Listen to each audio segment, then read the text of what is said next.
je vais t'expliquer pourquoi ton mari ne t'écoute pas. Ça, c'est toi, ça, c'est ton mari. Et toi, ça fait des années, 5 ans que tu lui dis, s'il te plaît, tes chaussettes, est-ce que tu peux les ranger dans le panier à linge? C'est facile. Et pourtant, ça fait 5 ans que tu lui répètes ça tous les jours et ça fait 5 ans qu'il ne le fait pas. Mais ton mari, il n'est pas bête. Ton mari, il a très bien compris ce que tu lui as demandé. Et pourtant, il ne le fait pas. Pourquoi? Parce que c'est pas toi qui va faire comprendre les choses à ton mari, c'est Allah Azzawajal. C'est Allah qui met les compréhensions chez les gens. Même si ce que tu dis, c'est vrai, même si ce que tu dis, c'est logique, si Allah ne met pas la compréhension chez ton mari, tu vas pouvoir te disputer avec lui tous les jours, répéter la même chose tous les jours, il n'y a rien qui va marcher. La seule chose qui va se passer, c'est que tous les jours, vous allez vous disputer parce que toi, tu es fatigué. Toi, tu gères les enfants, tu fais à manger, tu gères la maison. Et en plus de ça, tu dois gérer les chaussettes de ton mari. Donc, ça va te saouler, ça va t'énerver, tu vas t'embrouiller. Pourquoi tu ranges pas tes chaussettes? C'est facile pourtant, t'as pas envie de m'aider?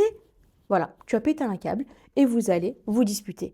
Mais ça, Allah, il veut pas le conflit dans le couple. Donc même si, en soi, tu as raison de t'énerver parce que c'est épuisant, on n'a pas que ça à penser, c'est pas forcément le bon comportement à avoir. Allah, il nous demande de ressembler au prophète Mohammed sallallahu alayhi wa sallam, qui est notre meilleur exemple.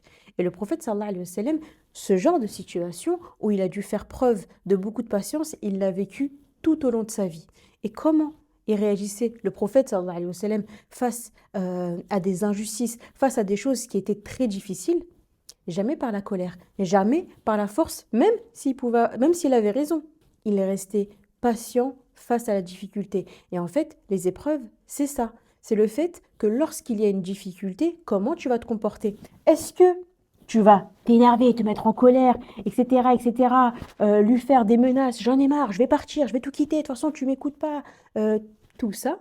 Ou est-ce que une fois, tu vas lui dire, mais une seule fois, tu vas lui dire, mon chéri, ça me faciliterait que tu mettes tes chaussettes dans le panier à linge. Et en fait, quand tu lui dis ça et que tu le fais pour Allah, tu ne dois pas attendre de résultat. C'est Allah qui va donner le résultat. Soit ton mari va comprendre tout de suite, Alhamdulillah, et il va le faire, soit il va pas comprendre. Et dans ce cas-là, on ne doit pas se mettre en colère parce que Allah, il n'a tout simplement pas encore donné la compréhension à ton mari. C'est Allah qui donne les résultats, c'est pas toi. Donc le mieux à faire, c'est de lui dire une fois et de patienter.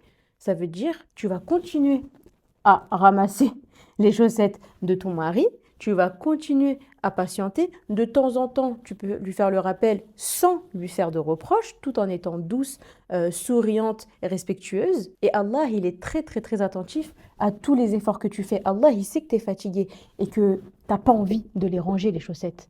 Mais Allah, il récompense toujours ceux qui sont patients. Et face à ta patience, sûrement que Allah va enfin donner les compréhensions à ton mari.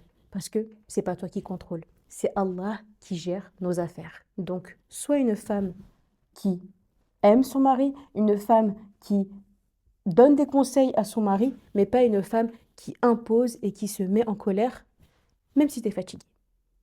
En gros, fais confiance en Allah et tu verras, il y a tout qui va se faciliter. Et bizarrement, ton mari, il va tout comprendre.